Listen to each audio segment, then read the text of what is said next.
What's up, everybody? From above the O-line, this is the first edition of TCG.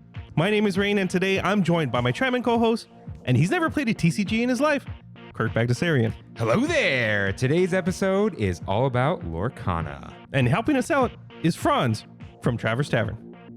Hey guys, welcome back to the tavern, this time with Trammin. Let's crack some packs. Driver, you are clear.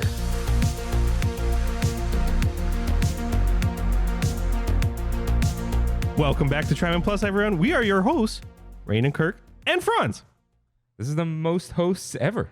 It was going to be, but right. We got ditched. I wrote this down and I did not confirm with reality. I have a best friend who has been playing TCGs with me since the dawn of times. That's how we met. We met through Yu-Gi-Oh! Years ago. And he plays One Piece now, has a YouTube channel, and he decided to not come. So it is, the show must go on. Yeah. So he's been on the show before. Right. He did all the lights for us and whatever. So are we officially launching our T''CG today? I guess so. Franz, if you can think of like a name that has to do with Trammin, but also don't card games. No, not right now. Like if you can think of anything, just let us know. Because Trammin Conductor Gamers. You got it. Exactly. No, like, so we got the little apostrophe, and I'm like, we just call ourselves TCG, like Trammin Card Games or something. Yeah. But we're not. It's for when Rain decides he wants to record a video about Lorcana in the future. Yeah. And someday we might do that. But how are you doing, Franz? How are you doing? I'm doing pretty good. It's been a pretty long weekend, and we have. I'm not sure how connected you guys are into the Lorcana community, but the next 3 weeks is going to be insane. Bunch of reveals, right? Gen Con coming up. Gen Con in 3 weeks. I'll be there, as well as seemingly half the other content creators going as well. Yeah. And next week, one of the online spaces that have gotten reveals and interviews, thegamer.com, they're doing what they're calling Lorcana Week. And according to one of the writers who is in one of the Discord channels, they have 42 articles going up in the 7 days that are of next week. Wow, yeah. That's like 5 articles a day at least. Yeah, they said they have at least 5 articles a day. Wow. I am not going to sleep next week. It is what it is, I guess. I mean, that's how it was for us in when Disneyland reopened, I would say. Yeah. Oh yeah. Alrighty. So what's up? Do the thing. Oh, do the thing. I'm not used to doing this again. It's all caps. I thought he won't miss that. It's not all caps for me. Your name. Oh, let's straighten out all the cards on the mat with mousekeeping. If this is your first time here, please listen to a regular episode of Trammin, where Rain and I take you through the Disneyland Resort through and only through our eyes. And you can head to trammin.com for more. But if this is your first time here because of Lorcana, definitely check out Traverse Tavern for probably some better information. But stick around because you can get some Disneyland and some card game stuff with us. So Rain, let's get into this week's topic, and let's get into who Franz is and who Traverse Tavern is. So okay, so like we said, this is going to be an episode based on Lorcana, which is, I'll get into it a little later, but just from a, I guess, like top view, it is a Disney trading card game. So before we get started with all that, who are you, Franz? We know your name, but we don't know other than being a part of Traverse Tavern. If you can kind of like give us a little bit of background on you and Traverse Tavern, and your background in TCGs, if you have any previous experience. Yeah, absolutely. Well, my name is Franz, last name Borden. Grew up in just outside of Philadelphia, Pennsylvania, where I'd say elementary school was my first real introduction to trading cards in general. My brother was a huge collector of Pokemon. He loved playing games like World of Warcraft. So naturally, I stole all of his Pokemon cards, and I watched him play World of Warcraft. Didn't want to play World of Warcraft, so I decided to play Hearthstone instead. So the first game I learned how to play was Hearthstone. Pokemon trading card game was mostly just looking at the really cool Pokemon that I enjoyed playing the actual games with. I learned how to play the game pretty later on in high school-ish. Played a little bit with friends very casually. But Hearthstone was the first game that I really dove into and really became semi-competitive in, as much as you can really be as like, I don't know, like a 9 to 10 year old growing up with these cards, no budget, just trying to pull an Archmage Antonidas and throw fireballs left, right, and center at everyone. So that was my first real introduction. And then my second was, I think, a lot of people's first, which was either Magic or Yu-Gi-Oh! Yeah. Magic, I didn't really start playing until high school. Yu-Gi-Oh! I think everyone like watched all the anime and all the TV shows and saw Blue Eyes and Dark Magician, Red Eyes Dragon, Time Wizard, and all that. And really started to enjoy it. I didn't really actually get to play much until the Ixie era. Where a friend of mine in middle school was able to share his collection that his older brother had, and I was able to play a bunch of Ixies. And around that same time is when the card game that I am not necessarily known for, but the card game that I have the most pedigree in, which is Card Fight Vanguard. Oh wow, you're a Vanguard player. Okay. Card Fight Vanguard is a Japanese trading card game made by Bushiroad. Mm-hmm. It's very, very anime-esque, lots of knights, like Japanese gods, dragons, and all that. And I started playing that very early on into Vanguard's life, and I've been playing pretty consistently from then all the way up until right now. I actually have a shop challenge that I'm going to in the next week. Became really competitive with it in about 2017. It's when I actually started to put a decent amount of money into the game, travel a decent amount. And right after COVID, 2021, is when they started to have events again. And that's when I really started to come into my own. And since in the years since then, on the North American ranking system online, I was able to crack the top 10 last year, and I'm able to stay in pretty consistently 14th. The only unfortunate part is I was the only person in the top 10 that wasn't able to get an invitation to Worlds because of how they do the point system there, which kind of sucked. But I felt pretty proud of everything that I did there. Other games I played, I've played One Piece, I've played Digimon. I think it would probably be easier to list the card games that I haven't played. I think I've played the majority of TCGs that have existed once or twice. I think the only ones that off the top of my head that I don't really know of is like the Transformers trading card game, like 4 or 5 years ago. The really obscure ones, I'm guessing. Yeah. Okay, Kirk, you want to go really quick? Yeah. So I am already kind of lost, but You've never heard of Vanguard? No. Really? No. Really? Okay. So, Not surprised. So as a kid, I collected Pokemon cards, and I had really good Pokemon cards. And then my mom gave them away to my brother's friend without telling me. And yeah, I used to. My prized possession was probably like a shiny Nidoqueen. I don't know why, I just loved it. And my cousin and I used to fight over a shiny Moltres. We still each claim that we own it. But I never played Pokemon as a kid because I believe the rules were different when we were kids. There was the bench system with That's the still gems. Is it?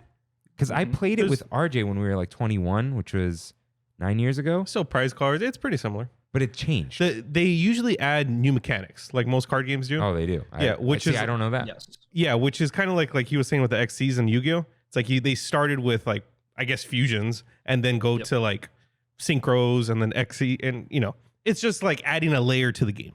And for Pokemon, it was like, I think it's now called like VMAX or something. Yeah, But it was EX, then GX, EX. VMAX. Yeah. I'm not actually aware of what the current me either. Sword and Shield mechanics are. Yeah, but okay. I played in the EX GX era. So yeah, I just collected the Pokemon cards, kind of stopped, and then they were all gone. And then I got really into Yu-Gi-Oh. Got a starter deck and packs and whatever. Yu-Gi-Oh is the first card game. I mean, it was the second one I ever got into, but that's the first time I learned how to play. Where I was like, okay, I'm going to play. And Yu-Gi-Oh, I mean, it came out when we were younger, right? It did. So, we were like the prime age. Yeah. So it was. I believe the first set of Yu-Gi-Oh was between 98 and 2000. Oh, dude, that's A1 for us. Yeah, 93. we were like 3rd, 4th grade. Yeah. So which was when I was born to 2 years old.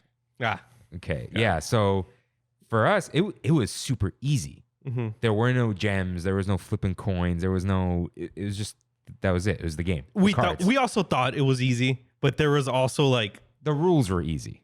There was so many layers to it even back then that if you play competitively was not the same as playing. I know, but I mean, like, it's easy to teach someone Yu-Gi-Oh compared to even Pokemon back then. I read the instructions. I'm like, I don't know what's going on. Yeah. And more importantly, I had to teach my little brother how to play. I think what helped a lot too was the show. Yeah. Sure, they used magic cards and summoned monsters on their opponent's turn and stuff, but it's like the basis of the game was there. Life points were weird and stuff, but other than that, the basis of the game. Once we passed, I think a huge thing with Yu-Gi-Oh was the colored cards. Yeah, were really easy to just in your brain as like a 5 to 8 year old be like, oh, this purple card, this like light pink card has to wait a turn before I can activate it on my opponent's turn. This green card I can activate it on my turn, and these orange cards I have to summon. I have to put on the field and I have to attack my opponent with them. Yeah. So like once we got past Exodia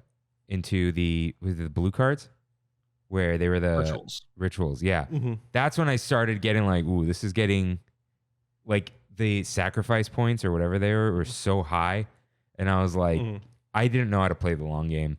I was into it for a little bit and then got bored of it. And then I was out completely. Hard out until I was 21. Because I have a picture that has a Snapchat caption, like, we're 21. When RJ got me back into Pokemon. And I have my deck in there. And I'll probably grab it because I can hear you talk about your history to see what era that was.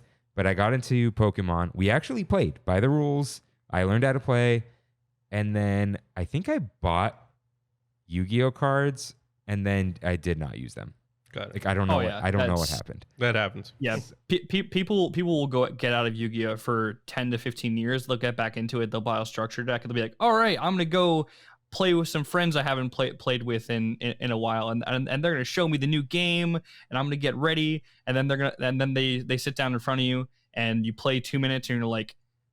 This is a different language. It is. And then this past Christmas, there was a white elephant, and there were 2 trapezoidal boxes of Magic the Gathering cards, and some woman picked them because she didn't, it's white elephant. And I stole them from her out of mercy. And I was like, cool, my free entry into Magic. Yeah. And then they were stolen from me by some nerd who I like. We're all nerds. But he took them, and I was like, I guess I'm not getting into Magic, but I probably dodged a bullet with the money.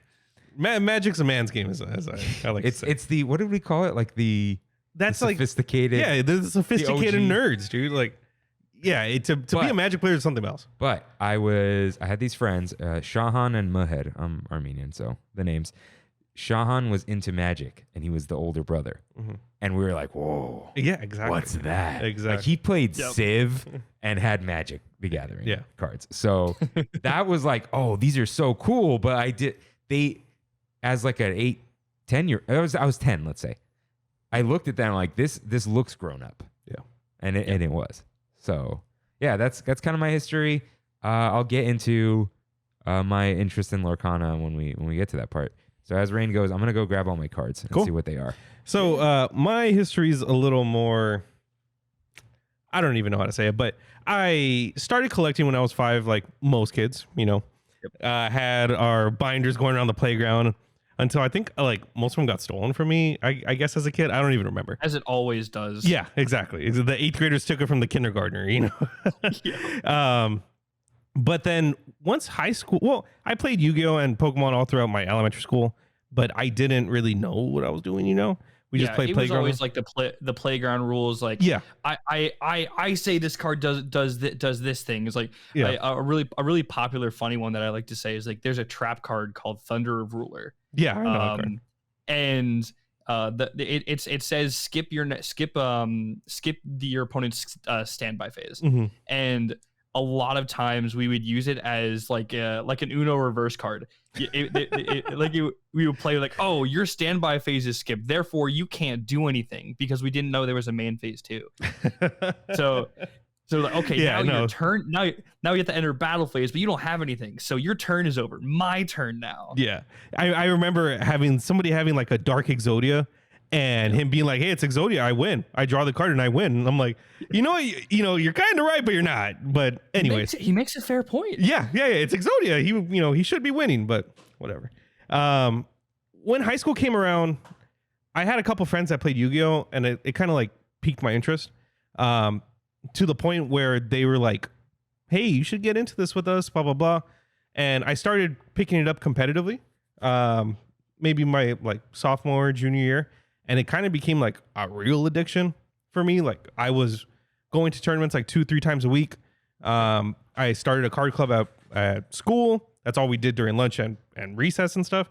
And I got really into Yu-Gi-Oh. And actually, my friend who was supposed to come, we've been friends since sophomore year, like really good friends since sophomore year because of Yu-Gi-Oh. And we would see each other at tournaments. We went to the same high school. He left my high school, but we would still be hanging out because of Yu-Gi-Oh. We went to a few regionals. I never did too well. A couple of my friends placed actually really high, even when we were younger.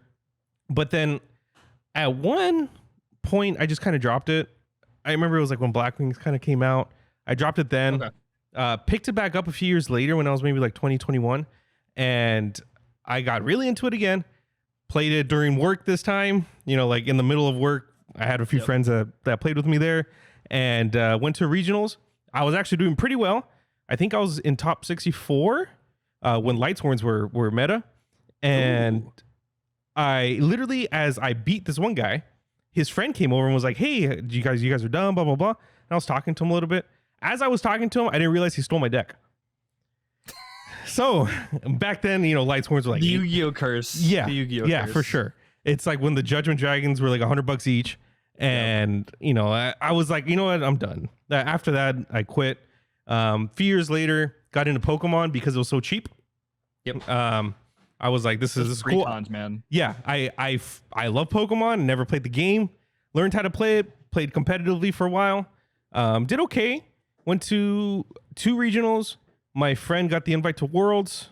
I don't know if he actually went. I know he went to Nats, but yeah, we got into that for a while. Stopped playing. When Digimon and Bandai came out with their card game a couple years back, I got into it for a little bit. Few months, a few locals that I went to, but nothing too crazy. But since then, really all I've played is I played hundreds and hundreds of hours of Snap, a Marvel Snap. Oh, I didn't mention Snap. I was addicted to Snap for a good 2 to 3 months. Yeah, same. I got to tier 3, and then I realized the grind wall, and I was like, I am gonna lose my job if I do this. Yeah, yeah. Literally, my friend who I keep bringing up, he literally, we're on lunch and he's constantly playing. He's talking and he's constantly playing. It's a fantastic. It is a. Like when I first started playing it, I said this is a marvel of CCG design. It really is. It really is, and it comes from your man from Hearthstone, Ben Brode. Yes, sir. Yeah, he really nailed it down, and it's a very good game. I actually was talking about it today. I think I might start playing again, but I dabbled a little bit in Magic. I'm actually probably the most interested right now, specifically in Magic, because of the Lord of the Rings format that's going on. That the cards. I think I'm in a similar boat. I never really got into Magic. Yeah, my friends have like thrown me in a Commander game every here and there. I think when I was younger, me and a friend bought the Jace Vraska dual decks and played a few games with that. But the Lord of the Rings, I'm a huge Lord of the Rings guy. Same. So that I kind of have an eye peeking out of the side of my head at it, but then a new Lorcana card comes out and I'm like, oh well, I guess I got to go back to this now. Yeah, same. So anyway, speaking of Lorcana, What is Lorcana? Hold on. What? I do not know where any of my cards are. Your mom gave them to your cousin. No. I had them when I moved in here. Yeah. I did find my favorite cards ever released ever. The cards that PlayStation would give out at PlayStation TCG? dude, no, it's not. Well, it's collectors. So they used to at all their conferences. What are they called? Expos, PlayStation conventions. Experience. So they gave it a PlayStation Experience and anywhere they had a booth. So they'd give them like free, and it would come with this like. There's two different card that's backs. cool. It came with a PS4 deck box. Type thing. Oh, that is That's cool. awesome. So this is from Experience 2016 and 17. Those are the only conventions I've ever been to in my whole Nice. life. So you can actually, if you go play a game, some devs had their own card. Mm-hmm. So you'd go and like you'd play a demo and they'd give you the card. And then you'd hold your phone up to it in the app and it would scan it in and you'd see which ones you're missing. So like they gave like That's the cool. different trophies, Detroit Become Human, like all these games, random characters like Boomer from Far Cry 5, like For Honor. Hold on, I think I have like a It's IRL achievements. yeah. Yeah. No, that's why I liked them. And it, Yeah, that's really it was cool. like you went to the experience. You got the platinum? Yeah, you get the platinum. And it was super cool. And then like they killed PlayStation Experience and I'm like, okay. Well, these Well, cards now it's a collector's item. yeah. Hey, it might be a collector's item. Hold on to it for 20 years. Might have be like $500 worth of cards. Yeah, I'm a jerk though. I don't put anything in any sleeve. So yeah. You can find penny sleeves for those. I'm sure any gaming store will have stuff for like tabletop games. stuff See, like that. it's that I don't want to because I'm Oh. we'll get into that. So Lorcana. So as the great site that Kev loves to use so much, Oh, Wikipedia. Wikipedia says, what is Lorcana? Disney Lorcana, also known as Lorcana, okay, is a collectible card game being released by Ravensburger in collaboration with the Walt Disney Company in fall 2023, aka I think mid-August. It is Ravensburger. Am I saying that right? Ravensburger? It's Ravensburg. Ravensburg. Okay. Ravensburg's first trading card game, which features characters from throughout Disney's film history and is anticipated to compete with the other popular collectible card games like Magic the Gathering and the Pokemon trading card game. How does he say it one more time? What, Ravensburg? So most of the content creators say Yeah. Ravensburger. If you want to try to sound German, it's Yeah. like Ravensburg. Ravensburg. Okay. Yeah. All right. North America CEO Philip Frank. I mean, It's probably just Frank. Frank. Yeah. There you go. Described Lorcana as probably the largest investment that we have ever done into any type of project and initiative. So this company makes Villainous, correct? Yep. And Villainous, as well as other tabletop games and puzzles. And Got they- it. They've been around since the 1800s. have they really? I saw some Yes, video sir. today. Wow. Okay. I like Villainous, actually. I have a good time playing it. Once you learn how to actually play, it's fun, but you kind of also feel like you're playing yourself in a little bit. But once you finally learn how to play, I'll go like 3-4 hours in one game. It could be really fun. So let's get into this. Why Lorcana? Specifically with you, Franz. So me specifically, as someone growing up in the late 90s, early 2000s, I was surrounded by Disney shows, movies, literally going from, I think I lived through 3 different Disney eras of animation in my childhood. So all of that, I've loved Disney ever since. I was a choir kid all the way growing up, so I loved listening to choral versions of Disney songs. I like listening to barbershop Disney and all that. So Disney has followed me all my life, and trading cards for me have played probably the biggest role of any non-living thing in my life. I think trading card games are the reason why I went to a specific college. Penn State. Trading card games are the main reason why I moved down to North Carolina. Trading games have formed my life specifically, and it came at a time where I was on like a not necessarily a teetering bench, but I was getting a little bit tired of Vanguard, and Yu-Gi-Oh is a very, very big investment. I really I don't love Pokemon. I don't love Pokemon TCG as much as Vanguard. So I was really at a crossroads. So seeing my favorite thing in the world in TCGs and seeing something that like was so formative to me growing up in Disney combining, I just said I have to play this. Yeah. I have to make content on this. I have to build a community about this on this. And I'm very happy with what we've done so far. And I'm excited to keep going. Yeah, I mean, the reason why I emailed you guys is because I use your videos when I make these proxy decks. And I'm like, how does this actually run? You know, like, am I doing this correctly? Are, you know, the synergy between these two cards the synergy that I'm thinking it is? So I go to your guys' videos and, you know, sure enough, it is or it isn't when I'm actually building the decks, you know. So when it comes to Lorcana in general, I guess specifically for me, I think only pretty much for us, it's like, it's a Disney related thing. And Disney to us is kind of like, I think kind of like your TCG, where it's like, do you like, like his interest is TCG. Yes. And ours was Disney theme parks. Yeah. Yeah, I guess. And that's why I always say, like, I'm more into the theme parks than the characters. Right. Right. So it's like, I'm interested in Lorcana. Yeah. But I just saw, like, we'll get into the nitty gritty, but like, I just saw like an overview of how a game goes, and I'm like, I don't know, man. That's fine. It's too much for me. Yeah. I got too much going on, and like I barely have time to play games, and I'm like, I don't know. This is probably gonna replace video games for me for a while, which games usually, like card games usually do. Yeah, it's like I thought like, oh, maybe I'll collect all these, but not as like a collector to sell, because like that's kind of pointless these days for new things that are coming out now. If you're buying this to put it away, like you're never gonna make money on it, right? Yeah. Like this is a Disney card game. There's gonna be a million of these cards out there. Who knows? Who knows? As of right now, I don't know. We'll get to that. Yeah. But like, you know, I'm kind of like, I also don't value collecting to myself that much anymore. I've been kind of like, I don't need this. I think collections are very cool. Yeah. I like to look at people's collections, and like, I'm not even like, oh, do it if it makes you happy, but I wouldn't like, no. Like, that's awesome. I just don't know if I'm going to do it. I used to be really into pins, like we've talked about on the show. And now that pins are kind of dead to me, I need another Disney thing to collect. And this is going to be they have Lorcana pins. There you go. Like best of both worlds. Hold on. Are they fig pins? Here, one sec. Let me get them. Yeah. Okay. Nice.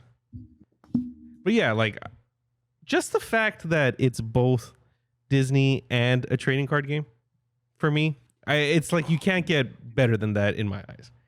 That's why as soon as it was announced, well, what was that? So currently there are 2 pins available for Lorcana. We have this Lorcana one right here. Oh wow, it's a logo on the Maleficent card back. They have the Lorcana banner in nice amethyst purple. Nice. I really like this one. I love it on the card back. And here they have the Nicholas Cole Brave Little Tailor Mickey. Oh, that's beautiful. Oh, that's cool. Yeah. So the pins are just the art come to life, basically. Yeah, it is fantastic. Yeah. There have been times where I've been in the parks or around Disney stores where I've seen pins and I'm like, these are pretty cool. Yeah. But then I got into Lorcana and I saw these. I saw the D23 promos. I actually have one of the Mickey promos from D23 coming to me, and I am very excited about that. Those were very expensive right after D23 and made me kind of regret not going. Yeah, I very much I reached out to all my contacts to try to get a full set, and I think they were like 3 people back in line before they sold out on the last day. Ooh. But they got a Mickey promo for me. So that is currently en route to me, and I am very excited to treasure that for the rest of my life. I was this close to going to Gamescom this year in Germany. Oh. Yeah, it was that Marvel Snap thing. Oh right. Yeah, they have a it's a Goofy. It's the Goofy Musketeer promo. Yeah. Oh man, I would have loved to get that, but that fell through. Anyways, so are you going to be playing Lorcana and Vanguard? So I believe I will be playing both, but Lorcana will be taking over the majority of my time. Okay. So most of the time that I spent being competitive in Vanguard will transfer over to being competitive in Lorcana, as well as making content for Lorcana. So Nice. I'd say if I'm splitting my trading card game time up into a percentage, it'll likely be 90-10 in terms of Lorcana than Vanguard. Got it. In Vanguard, what is okay, you know, like in Magic there's mana, or in One Piece there's Dawn. For Vanguard, is there any kind of resource like that, or is it more like a Yu-Gi-Oh? So it's similar to Yu-Gi-Oh, but I say there are three main differences that set it apart from other card games.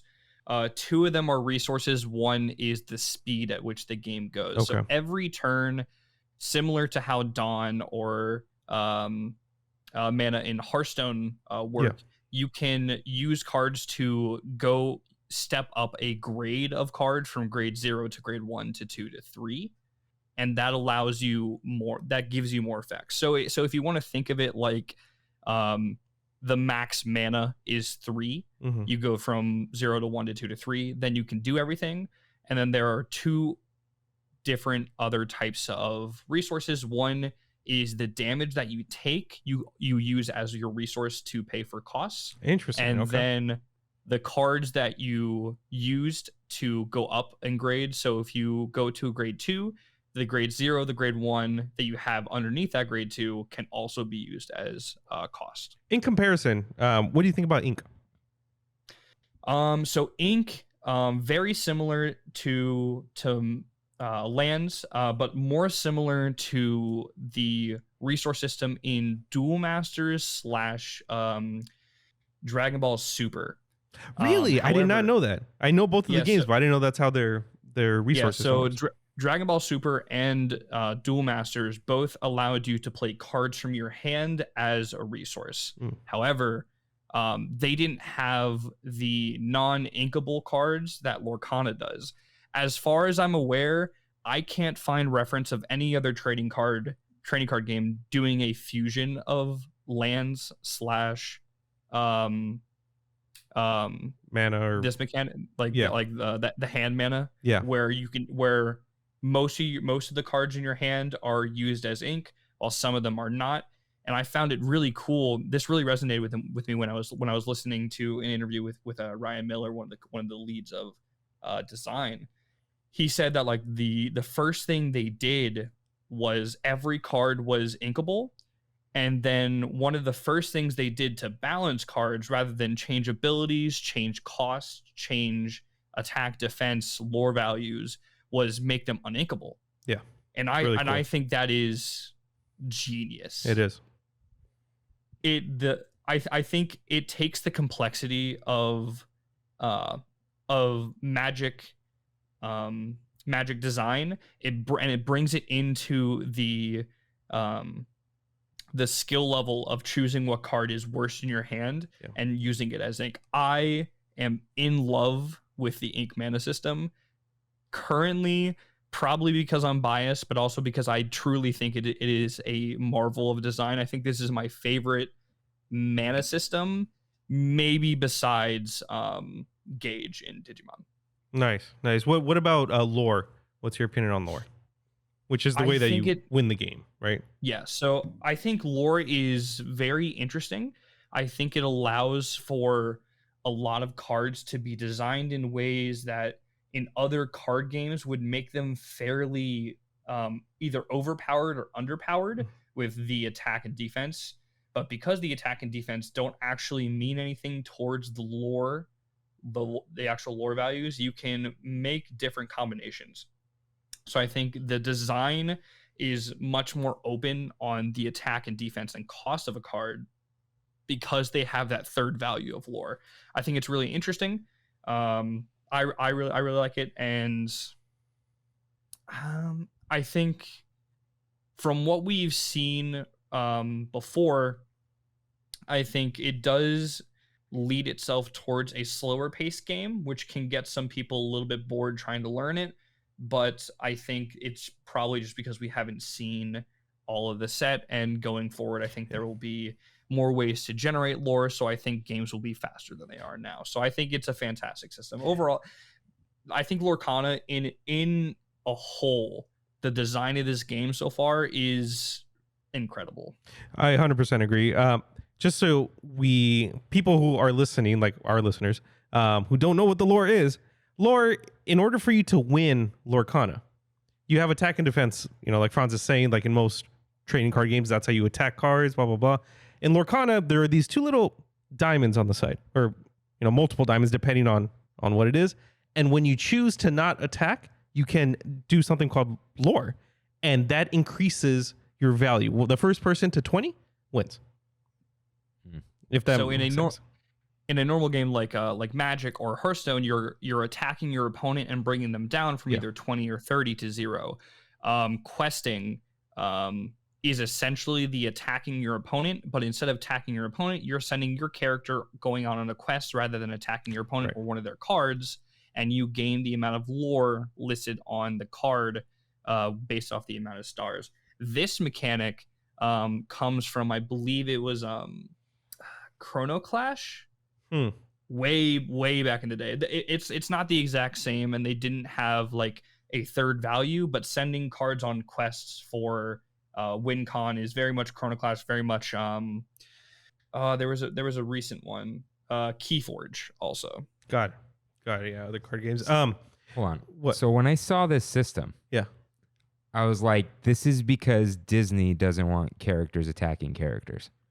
Yes. You're not killing Maleficent as the brave little tailor. It's just what I mean? It's like in Kingdom Hearts. That's why they didn't give Sora a sword. They gave him a key. Yeah, but he bludgeons them to death with a pipe. But also, you do have attacks between your character cards and your opponent's character cards.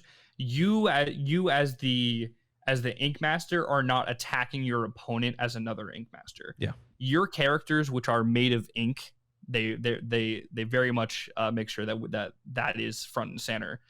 You are battling your opponent for strategic board advantage by throwing your ink at your opponent's ink in battle, and then sending your characters to gain quests. So there's battle, there's banishment where your characters defeat your opponent's characters, but there's no player on player combat. It's like the main goal isn't attack and die or whatever. It's more to it, which it makes sense. That's cool. I like it a lot. And because I see the sentiment with like video games.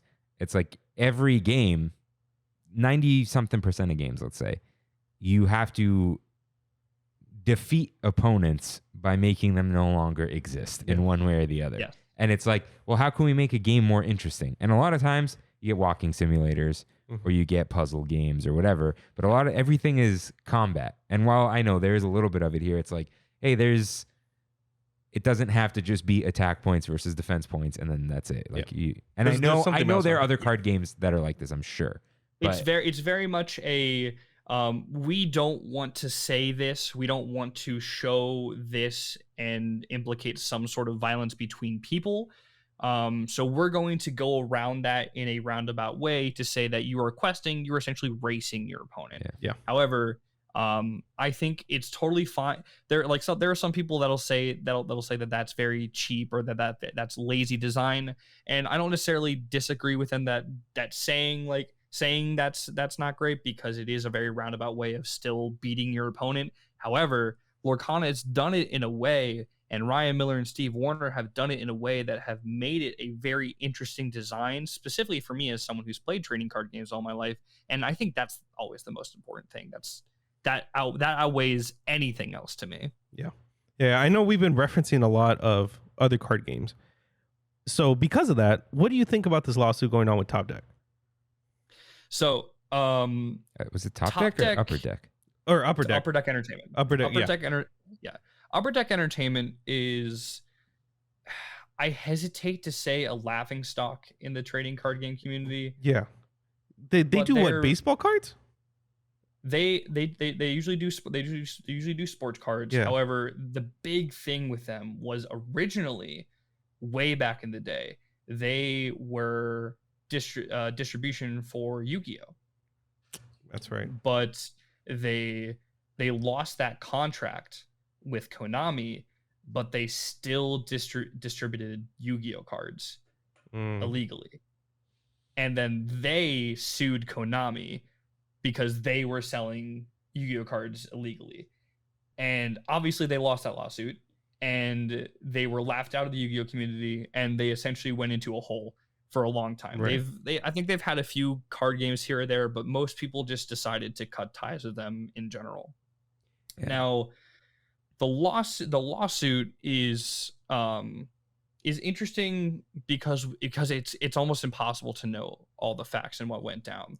What they are alleging is at a summit conference, I believe it was like in either 2018, somewhere between 2018 and 2020, they approached Ryan Miller, and they contracted him as an independent contractor, not a full employee of Upper Deck, to help work on a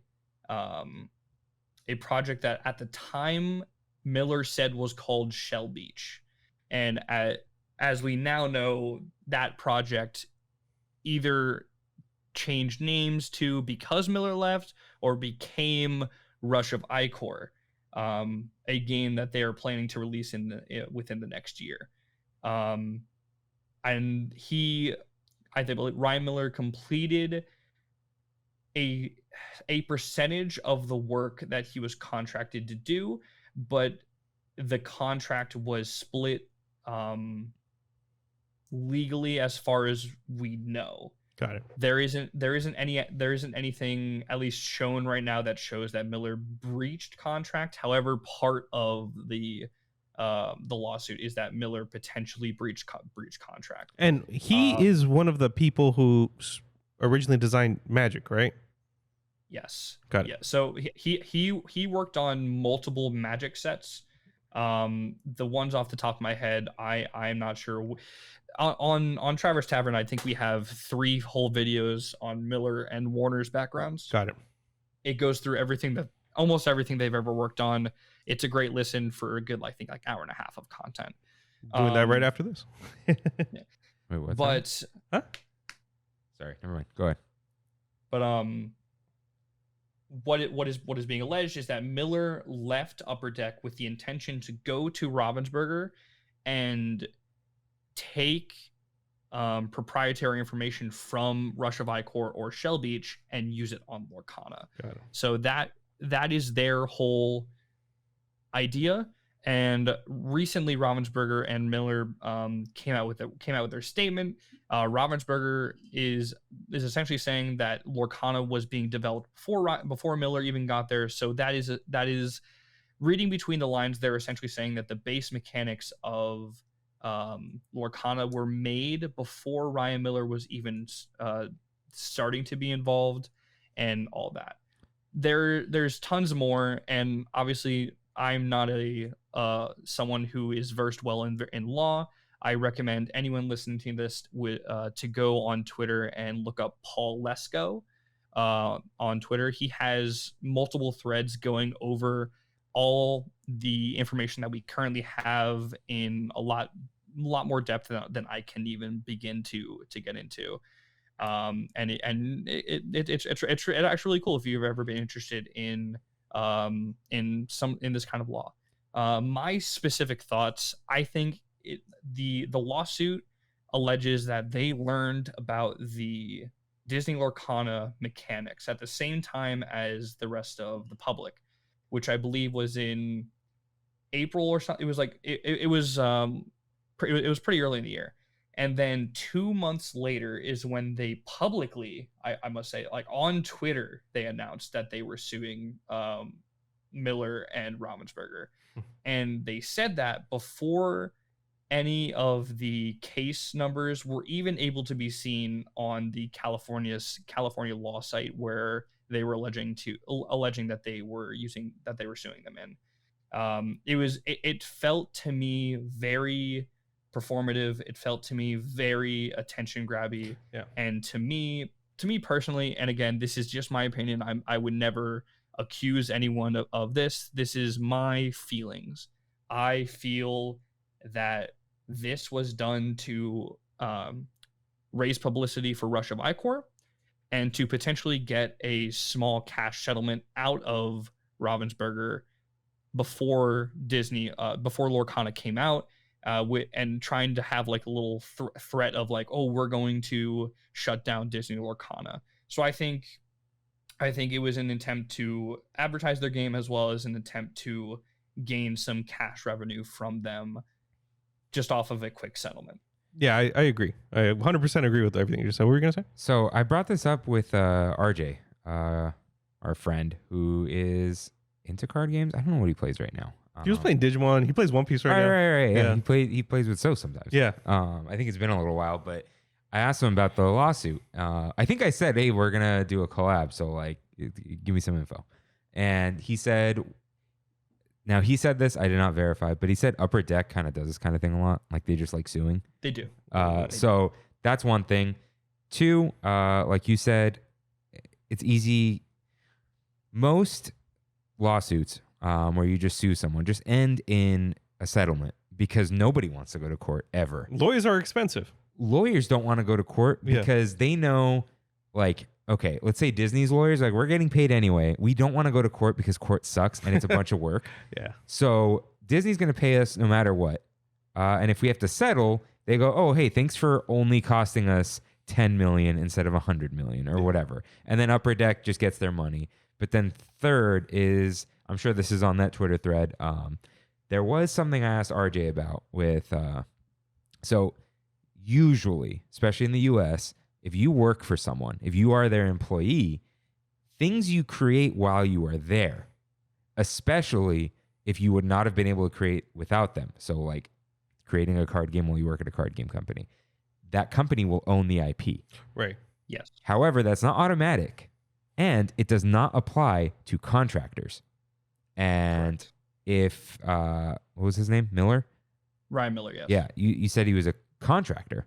Yeah. He was a not a work for hire contractor. He was some different form of contractor, and the wording in the contract, at least according to Upper Deck, was that anything that he created for Shell Beach / Rush of Icor was property of Upper Deck. Yeah. However, the everything that they are currently saying is the exact same between Disney Lorcana and Rush of Icor.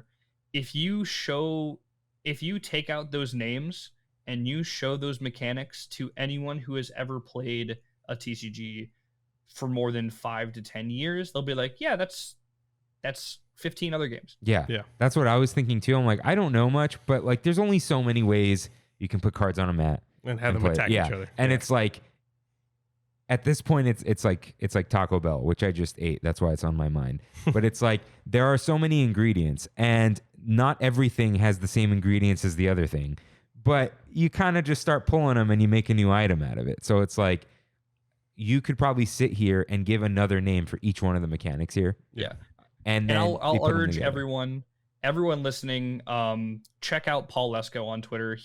The intricacies of this case and any case involving law like this, we don't have enough time in the day as people who aren't like who don't have degrees in this stuff and don't practice this for a job. Paul Lesko has a fantastic breakdown on it, and he likely will continue to have a fantastic breakdown on it. But I believe his overall conclusions were like it was either 90-10 or 80-20. This either gets settled or goes nowhere. Yeah. Cool. Well, while we are on the topic of Lorcana, which is the whole episode, what do you think of the pricing? Because I just saw this today. I had no idea. From my understanding, it was announced that it's going to be $5.99 per booster, and all MSRP per box, which is 24 booster packs, is just that $5.99 times 24, which is very rare. I've never seen this before in a TCG.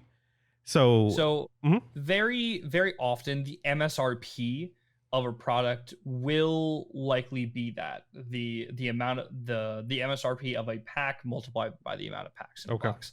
At least that is a very common thing nowadays. Now, $5.99, I believe, for the base set of a card game currently is the most expensive single pack on the market. Yeah.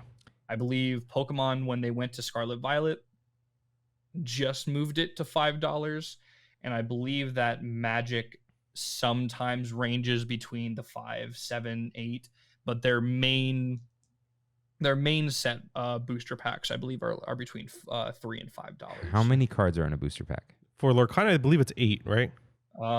It's 12. It's 12. Okay. Okay. So I told Rain this before the show. If you ask me out of the blue, how much does a pack of trading cards cost? Any trading cards? I would have said $10 because I don't know. Right? Now, if he said lower, I would have just gone the $8.99. And then if he said lower, I'd be like, no way. So the reason I feel like this is important is people like you two and millions of people who are going to play Lorcana, who play trading card games, are like, wow, that's expensive. Yeah. But the millions of people who have never played a trading card game or And bought Pokemon cards as a kid, And they're Disney fans. yeah, It's are going to go $5.99. That's cheap. And anytime someone says it's expensive, they go, really? I didn't know. Like, this is my first time. Sure, I'm just going to grab these. This brings us into the sealed versus singles debate that will rage on forever as long as TCGs exist. Yeah.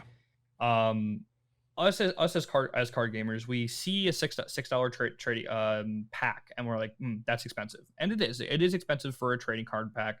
I believe the average of a trading card pack, off the top of my head, will probably run you about $3 to $4 for a pack, and usually those are games that have like between 7, 10, 12 cards in a pack, but also the amount of cards in the pack doesn't necessarily matter all that much as the rarity distributions of those packs and those boxes and those cases.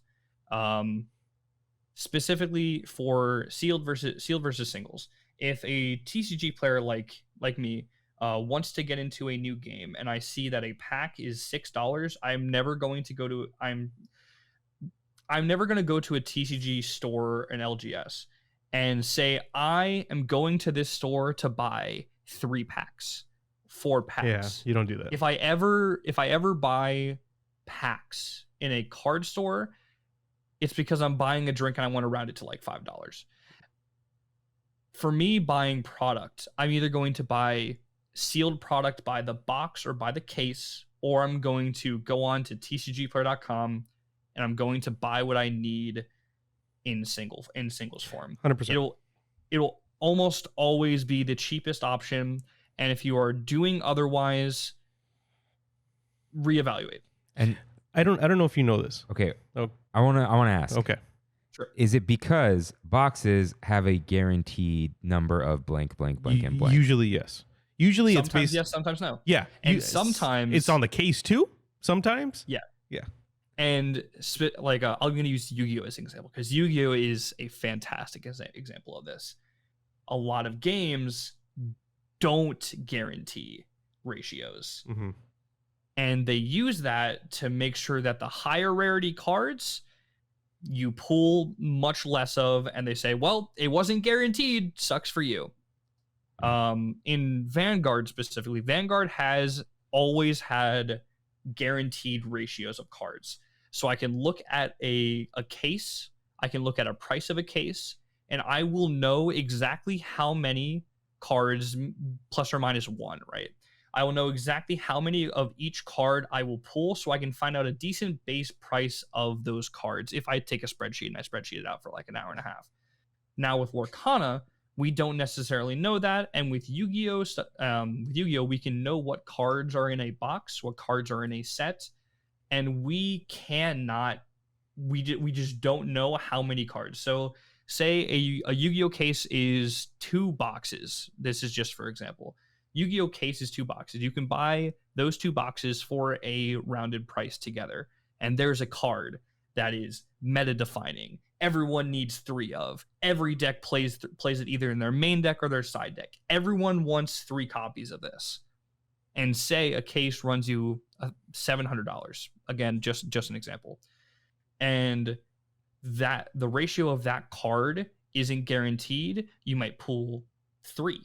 In that case, you might pull 4, you might pull 6, or, and this is usually what happens in Yu-Gi-Oh, you'll pull 0, 1, or 2, and that will start to generate prices for singles, and that's that's how the issue of like non-guaranteed ratios come up, and we don't know that in Lorcana, and we likely won't know that for a few more weeks. Back in the day, when back in high school, Angela and I bought a scale. I know about this. You remember this? I only know about this because when everybody got into cracking packs on YouTube, I watched Charlie Moist Critical. Oh, okay. Start weighing his packs. He was talking about it, but he doesn't like. He just jokes about it. Every time he opens a pack, he just calls it what are the grading? What's the grading? PSA 10. He just goes PSA 10. But all he wanted was a complete set so he could put it on his wall. He's like, I don't care. Right. Yeah. But that also has, I feel like, I mean, I don't know about now. I don't know if Pokemon full arts are like the same weight as a regular common now. I really don't know. But back in the day, you used to be able to weigh your packs and be like, okay, this is going to have, a very rare card. This is going to have nothing. It's going to have just the one, whatever rare. But anyways, okay. So because of that, the singles versus pack stock, do you think getting into Lorcana is going to be expensive? Can I cut in before, like, with a double question? Yes. You can tell me if this is true or not. RJ also said there is no difference in what cards you can get with a starter deck versus just buying booster packs. There are no special exclusive cards. He said you may as well just buy a bunch of boosters. The ratio might be better. However, so let's pack it all in this instance, that is correct. The starter decks are comprised of cards that you can get in the booster box, and this is also something that Miller and Warner have hammered home. There will be no mechanically unique promos, starter decks, or anything. Any product that comes out, promotional or otherwise, you will be able to get the same card in the set. And that is huge. Yeah, it is. It's just not the rare one or the one with the little special thing on it. Just not the symbol. You won't get the symbol. Like all the D23 cards, all those promos, they're like rares in the set. And you'll likely be able to get them hopefully for like under $1. Got it. However, a big thing, and I always use this example for promos. Dragon Ball Super, when it came out, I think the second set, there was a deck that was the best deck by far. If you weren't playing that deck, you were not being serious in an event. And that deck required 4 of a promotional card that you only got at a Worlds level event. Oh man. That card soared near $1,000. Yeah. And it killed the game. The game just died. Promotional cards that are mechanically unique are, in my opinion, the sign of a game that is not built to last. Personally, at least a game that is just coming out now. Now that is not a thing in Lorcana. Hopefully, it will not be a thing. I'm going to take Miller and Steve Warner at their word for now. If it comes out in 2 to 3 years that Disney's like, I want this special promo for this new movie, it might happen. But right now, I'm hoping that they just become alt arts or they just get a special stamp. Now, in terms of will Lorcana be expensive, I think it's an answer in 2 parts. Yes, I think it'll be expensive for the foreseeable future of right now going forward. Why? Because this is Ravensburger's first trading card game that they've made. They have distribution experience for tabletop games, for puzzles, but trading card distribution is a different beast. Different beast entirely. When pre-orders went out from stores to distributors to Ravensburger, it was said, because I believe this was at the Spiel convention, it came out that Ravensburger got the orders for distribution, and it was 6 times or more the orders that they expected and that they were prepared to put out. And they immediately said that they were ramping up production and that they would do their best to fix it. Now, this was about 5-6 months ago. So fast forward to the past few weeks, LGSs are starting to get their notifications on if they were accepted into the hobby store and organized play programs that Ravensburger is holding for this game. At least for the first set, and probably going forward for a little while. We know that only stores that are in the hobby program or the organized play will be getting product. And this is LGS. This is not big box stores. Yeah. Big box stores like Target, Walmart, and all them. They're getting it anyway. Or even Shop Disney, which is going to be, I think, September 1st. Shop Disney will have it. Yeah. It's confirmed that they're going to be in the parks as well. Yeah. This is just like your local store who's running these events at a local level. The only ones that are getting product are the ones that are in this hobby store and organized play store. Now, in the past week, some stores have been reporting, whether or not it was through Ravensburger or through their distributor, that they're getting their allocation numbers, which are the numbers of what amount of product that they're going to be receiving versus what they ordered from their distributor. And man, oh man, the numbers are not good. Stores are coming out and saying that they are getting 25, 10 is probably 10% is probably the lowest that I've heard. But between 10 and 25% of the order that they sent to their distributor, which is very not good. If anyone has experienced the One Piece release, it's very similar in terms of, at least in local game stores, product might not be widely available very early on. Yeah. I think in potentially up to the first 3 sets, which would take us to Q2 of 2024, I think this game could be pretty expensive. So in terms of what to buy and where to buy it, Rain kind of brought this up and then I stepped on it. What if someone wants to get in, what do they do? Like when, where, and what are they buying, you know? Now, if you want to get into the game just to play, yeah, let's go with that. and you want the physical cards in your hands, find a starter deck. Find starter decks. Starter decks will be probably the main format that is going to be played in local game stores for the first month or more of this game, because that's going to be the best way to get a set of 60 cards in 2 colors that have some sort of cohesive strategy to it. You can get those, and then any packs you open along the way that you might get in might get cards for that specific strategy you put in. So I think it'll very much mirror what the playground experience was. You got a starter deck, you got like a pack a month, and you're like, oh, this is a cool card from this pack I got, I'm gonna put it into that deck. It's likely going to be like that in Lorcana, in local game stores, for the majority of people for a while. However, there will be people that are just going to throw money on it, and they're going to have fully completed decks, and they will likely stomp the brakes out off of starter decks, like people who are playing starter decks. So those will be the competitive people. Those will be the competitive people. Yeah. And the organized play of Lorcana has stated that their organized play league that stores are running is not about who's winning the most. It's about who's bringing in new people, who's playing interesting decks, and just a whole host of other factors. That's so cool. Yeah. So you could bring a starter deck to a store. You could lose every game you ever play, and you can still win promotional materials from that league because you've done other stuff. You've brought multiple people in.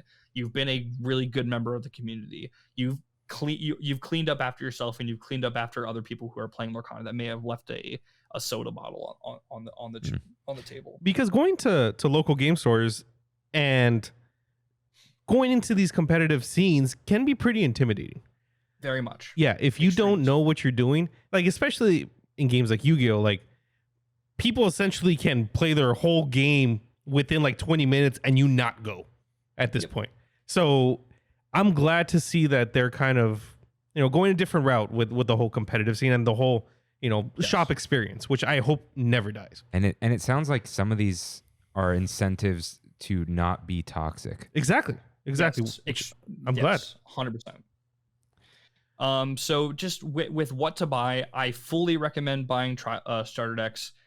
I fully recommend buying as many starter decks as possible and going to a shop that you're not familiar with. That shop might not have a ton of starter decks, and you might find someone that doesn't have any cards. You'd be like, hey, you want to borrow my trial deck for today? You want to play a little bit, and that's how the community is going to have to survive for a little while. And even though it does kind of suck that getting these cards is going to be hard, I do think that the community that Ravensburger is trying to build off of these organized play can handle it and can prosper from it.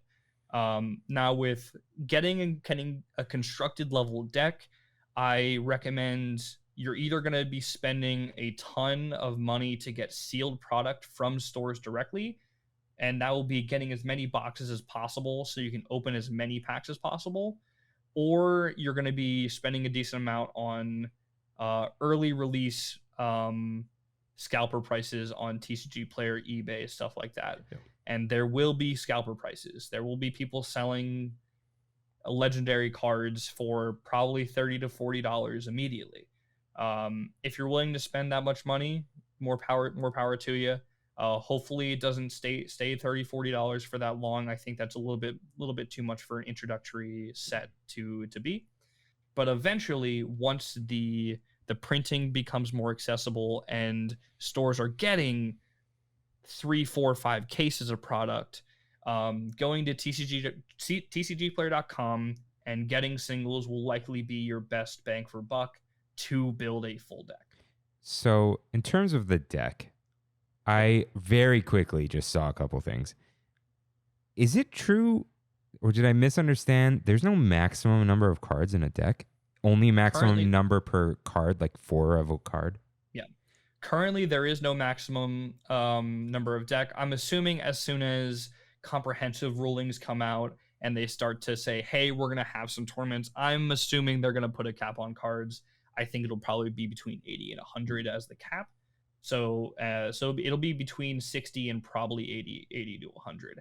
I'm assuming also LGSs will take liberty to say, hey, for this event, we're only going to be capping it at 60 cards or X amount of cards.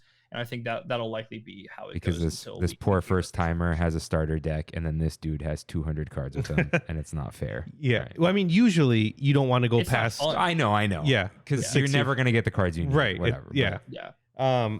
With that, as of right now, with everything that's been released, what do you think is going to be one of the most competitive decks, or the meta, as we like to say? Sure. So if you were to ask me about a week and a half ago, I would have said Rockstar Stix Turbo. Okay. However, last week we got 2 bomb reveals that absolutely counter that. We got the giant Tinkerbell, right? Giant Tinkerbell and Grab Your Swords. Yeah, another song. So right now, of the people who are playing, the current triangle meta is Amethyst and Steel, control, board control. Amethyst to have a good early tempo because it has the most draw tools available to it, and then Steel because it has the Tinkerbell and the swords to control board as much as possible, and they have pretty good lore values. Another good deck another really good simple deck is Evasive Turbo, which is Ruby and Emerald, because I believe it has the highest concentration of cards that have evasive. Okay. For people who have played Magic, it's essentially flying. Yeah. Your opponent cannot touch characters with evasive unless you're using a card with evasive. So the evasive deck throws as many evasive cards out as possible, just starts questing and says, you can't touch my board. It also has personally what I think is the most powerful card right now, which is the 6-cost Genie. It's a 3/4 on place. You're able to bounce one of your opponent's cards back to their hand. Wow, really? I did not know that. So If you time it correctly, you can essentially waste one of your opponent's turns. So if they play a big card with all their mana for a turn, you can just go back to your turn, play Genie, bounce that same card they just played back to their hand, Set them and back a turn. they essentially lose a full turn Yeah. of initiative, which for the evasive deck could mean the difference between winning, losing, because you gain like 4 lore in a turn. I'm going to talk about 2 more decks. One is Sapphire Steel. Sapphire currently has the most available ramping tools, which lets you get to the high ink as fast as possible. That's what we call ramp. Just cards that are able to give you more more ink faster. And they have the highest concentration between Sapphire and Steel of big things. Okay. And especially with Simba, they have a Simba card that is able to take out those evasive cards. And it's able to challenge into those evasive cards for 8 damage, which takes, I believe, everything besides Triton right now. I think Triton's the only thing with more than 8 willpower, what they call it. And then the last deck, which is my absolute baby, Item Slingers. Oh, that's the Maurice one, right? Yes. Yeah. It is Amethyst and Sapphire.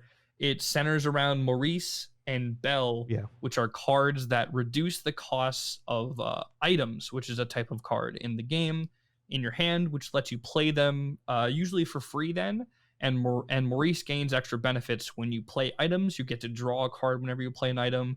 They have an aerial card that whenever you play an item, you're able to turn aerial back into a standing position, which lets you either challenge or quest again. And it's really, really fun. It's not good, but it's really fun. Which I think we're going to see a lot in the game. Like you're saying, especially at, the meetups at your local game shop. Yeah. But I'm really looking forward to that. To fun decks like that. That's what I really like about card games. Those who are going into the online sphere to play right now, it'll likely be the Amethyst Steel deck is probably the best available thing right now. Okay. Out of everything we've talked about today, what are you looking forward to the most in general for Lorcana? Like whether it's collecting the cards, whether it's going to these competitive, meetups or going to the conventions, whatever. So me as a highly competitive player in Vanguard for the past 7 to 10 years, I'm always on the cutting edge of I want to get to Worlds, I want to compete at Worlds, I want to be the best possible. I'm gonna enjoy going to competitive scenes. That's gonna be really fun. However, I started this channel for a reason, and I'm going to continue to do it. I want to build a community that rivals the big 3. I want to be part of the content creators. I want to be part of the people who are the flagship of taking the Lorcana community out of like the archaic TCG nerd visage of these guys are all big, sweaty, and pretty degenerate to anyone that doesn't look exactly like them. I want to be part of the group that takes that into a new age of TCG of a lot of TCG players might be this, but Lorcana is not like that. I want to be able to confidently say to people getting into trading card games, like, yeah, Yu-Gi-Oh might have a reputation of people being pretty aggressive and not great, but Lorcana community is not that. Yeah. And I want to be a part of that. That is the thing that I am most excited for. That is the best answer I could have asked for. I have a question. Sure. So they're skeptics because Disney likes to quit things. Things don't last, whatever. So, one, do you think Lorcana will last? And that's probably a yes. So, more importantly, what does Lorcana need to do or avoid so it can have a long tail or long run? And instead of just saying yes, I'll say, as someone who has seen tons of games come and go, I think that Lorcana has a base design that lends itself very well to lasting a long time. I can see the bones of a game that can stand the test of time. We also currently know that at this point, they are developing Set 7. Set 7 is in development, which means they are currently on year 3. Wow. Of the game. So they're confident in it. They're confident in it. Yeah. And I also want to point out, like, I cannot. So before Lorcana, I had no idea who Steve Warner and Ryan Miller are. And then after doing research with Greg for countless hours to make the videos that we made, these guys are rock stars to me. I look at Ryan Miller and Steve Warner like some people look at, like, Jimi Hendrix, I guess. Yeah. Like these two people are people that I now idolize in the TCG community, and I can think of no one better to have a game in their hands, and I would trust no one else more. Nice. And what was the second part? What do they need to avoid, I guess? They need to avoid. Yeah. So I think they need to avoid, like I said earlier, mechanically unique promotional materials. Right. Especially because Disney has so much reach in the world. If there's a mechanically unique promo, God forbid ever, that is unique to, like, Disneyland Paris. Yeah. And just Disneyland. It's $120 to get in, you know? Yeah. Like any Disneyland in the world, and it's a good promo, and it's needed for decks. You will start to see it unravel very quickly. They need to get the printing and the distribution. They need to right the ship. They need they need to right the current ship that they're on very fast. I think they're going to be able to do it. However, if I can't see the game lasting for a player base the way it currently is with distribution. I don't see it lasting that 3 to 5 year gap. And finally, like, they need to continue the support to LGSs while also balancing the regional and higher level events for people who want to spend time into this game. The continuing to support the LGSs will support the base level of any card game, which is the casual player base. I think that is the most important base to get set right away. That's what they're doing with the organized play, and I like that. However, I don't think they can rival Magic, Pokemon, Yu-Gi-Oh! Without something as big as regionals, YCQs, world level events that they can market, stream, get someone to commentate for, and have that level of hype for the entire community. Something that like a world's level event to get the entire community who plays to tune into a stream for 2 days, and especially if it's Disney, I think that will be the pinnacle of getting this game to where it needs to be. Yeah, and I'm saying right here, I want to either be playing in the first World's Finals, or I want to be commentating the first World's Finals. Yeah, it sounds like they're dedicated. Not obviously, but like from what you said about their initial, like, there aren't going to be promotional cards, whatever, that they're thinking about, like, yes, we can't have these pitfalls that we've seen before. Like, they've been in this industry, so it's like, yeah, we know what we need to avoid. We know we want to keep this going. It's not just the quick cash grab. And you know what you're saying about being on the 7th set. Is that what you call it? Whatever it is, the 7th. It's like, okay, yeah, we're keeping this going. Like, we're going far out. You have to commit, because if you don't commit now, and there's any type of drought, people switch card games like this. I'm learning they will, especially. I feel like now more than ever. Bandai comes out with a new card game every 3 months at this point. So, but yeah. Thank you for that. One last question in our main topic here. Any future IPs that Disney currently has that you are looking forward to, hopefully them incorporating into Lorcana? Absolutely. Like I said way earlier, I lived through multiple eras of animation in Disney, and the one that hit me the most, the movies that really grabbed me the most are when they moved from the traditional animation to the computer generated animation. I want to see Treasure Planet. I want to see Atlantis. I need to see those. I need it in my bones. I need to see some Tarzan. I need to see some Phil Collins songs. Phil Collins' actual card. It'd be hilarious. Tarzan might be a hard one. Why? It would. Because of the licensing. Yeah, that's the whole Kingdom Hearts issue, right? Yeah, but you throw enough money at someone. Actually, with Kingdom Hearts, Disney owns all the characters from Kingdom Hearts. Okay. But what Kingdom Hearts and Tarzan? Because that's why it didn't come back in the second game, right? Right. That's what you mean. That, I mean, Tarzan would be rough, but like, yeah. if I can get Treasure Planet in Atlantis, I'll be very happy. So the closest thing I could have to good news for you is at Disneyland, they're doing the Disney 100 celebration, and they have the Wondrous Journeys, which is the fireworks show. And they say there is a call out to every single Walt Disney Animation Studios movie. And I'm like, okay, can't wait for the Treasure Planet call out. It's like a full on, what's his name? Joseph Gordon-Levitt. Yeah. Jack. I don't know. Jack.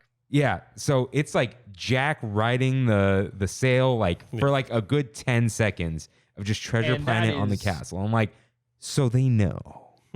It's retribution because that movie was marketed so poorly. Yeah. Kimmy, my girlfriend, has never seen it, and I'm like, you need to see this. It is. Good. Yeah. It was awesome. I have cried to that movie, I think, more than like almost any other movie I've ever seen combined. Nice. Well, I love that movie. Anything you're looking forward to, IPs wise? Me? Other than, I think we're both going to say Kingdom Hearts is probably the number one. That would be cool. So here's a funny question. I'm assuming Pixar is not in this right now. Currently, no. Okay. Yeah. Pixar is not Inc. That's just, I'm just throwing that out there. No, I get it. But I get what you're saying. no, because like I'm really into like Maleficent and stuff, and she's like already there. That honestly might be like another level of layer to the game. 5 Maleficents, by the way. Already, right? Yeah. There are 5. You know what? Okay. You said these games evolve over time. Yeah. And have new mechanics. That's what I'm saying. Pixar be like a new mechanic. Like polygons instead of ink, Yeah. Shades, like shaders. Yeah, we'll see. We'll see. Personally, though, I don't know. Hercules? Is he? We have one right now. We have one. Yeah, I love everything about Hercules. Mm-hmm. So I'm down for that. I'm down for, let's go with the Muses, on some Pegasus. Yeah, 100%. Good stuff. Dude, Phil, if there's a Phil, and I have a deck, he's never leaving. He's in the deck. Yeah. You need this. I can't wait to see some Black Cauldron. Some Horn King action in there. And Ravensburger's done it before, and they're gonna be looking to do him again. For sure. I don't know. I mean, it's like that whole pantheon where I just like I love it. So I'm sure we're gonna see some Star Wars stuff, even though the card game is coming out. I can see it coming eventually. Maybe Marvel stuff. If Villainous is like a telling of what they'll do in the future, they did both of them already. So. I would like them to explore weird stuff from old Mickey shorts. That too. Like we have Brave Little Tailor, so Yeah, I think a really good idea that I saw online with the Marvel stuff. You've seen the Disney Marvel comics where Mickey's Captain America. Yes. You just do that. There you go. That might be what they do. That might be what they do. They'll do a little crossover there. Huh. Yeah. Okay. All right. Well, that was our main topic. And it is how do you transition to this? I don't do this. To what, the final? Yeah, to the final thing. Well, we don't have the soundbite won't work this time. Oh, that's fine. So because we're not biting. All right. So well, you transition. So you just kind of just go like, and now it's time for one last fight: Dark Magician or Blue Eyes White Dragon. It hurts because I'm a Red Eyes guy. Oh, Joey Wheeler. I'm a Red Eyes guy. I'm a Joey Wheeler. But if I had to choose between Dark Magician and Blue Eyes, I would go Blue Eyes. I'm a dragon guy. I think I've always been a dragon guy. And I plus like he has a jet. He made a jet. He does. It's a Blue Eyes jet. You can't beat that. Seto Kaiba's he's a special guy. He's great. He's great. I saw, they're selling his suitcase? Yeah. the Seto Kaiba suitcase, the Kaiba court. What about you, Kirk? I feel like I started out with Dark Magician. It's because it's like main character It's energy. like, Yugi, but then it's like, but Blue Eyes is so cool. Yeah. But then like the Dark Magician is like a mysterious human, Yeah. He's got the humanoid kind of thing going on. I will say the Dark Magician probably would be more suited on a Magic card than Blue Eyes White Dragon. Mm. I'm gonna go with him because he's mysterious. He's got a staff, and there's some funky stuff going on behind him. You got Dark Magician girl there. Yeah. Oh right. I'm going to go Blue Eyes. Just keep it classic. 3-headed Blue Eyes, maybe. All the Blue Eyes that I've ever used. Toon Blue Eyes is really cool. So yeah, I love Toon Blue Eyes. Yeah. Oh right. Yeah. The Pegasus stuff. Anyways, thank you, Franz. I appreciate you coming on to the show. This was my first time hosting anything in our 180 episodes we've ever done. You did a great job. Thank you. I tried. But I appreciate you coming. I look forward to seeing you Discord on YouTube. Yeah. I will see you around in the TCG community for sure. In the Lorcana community. Absolutely. And everyone go check out Traverse Tavern on YouTube Thank you. for Lorcana content. I watched one video in preparation and I will watch more, but I was like, okay, cool. Step 1, not annoying. We're good. That's like step 1. And then I'm like, okay, cool. Like I understand this. Like, it's clear. Like I see what's going on. It's not too fast, whatever. And so, if you're interested in Lorcana, dip your toes in on Traverse Tavern. And obviously, listen to Trammin if it's your first time here. Yeah. So, while everyone else logs off, Franz, don't log off yet, but. And with that, give us a sign off, Franz. All right, guys. Thanks for coming back to the tavern. Look forward to seeing you guys next time. See you real soon. Bye. Thanks for traveling with us today, and we hope you have a happy and memorable visit to the Disneyland Resort. Please lower your head, watch your step, and exit to the driver's right-hand side only.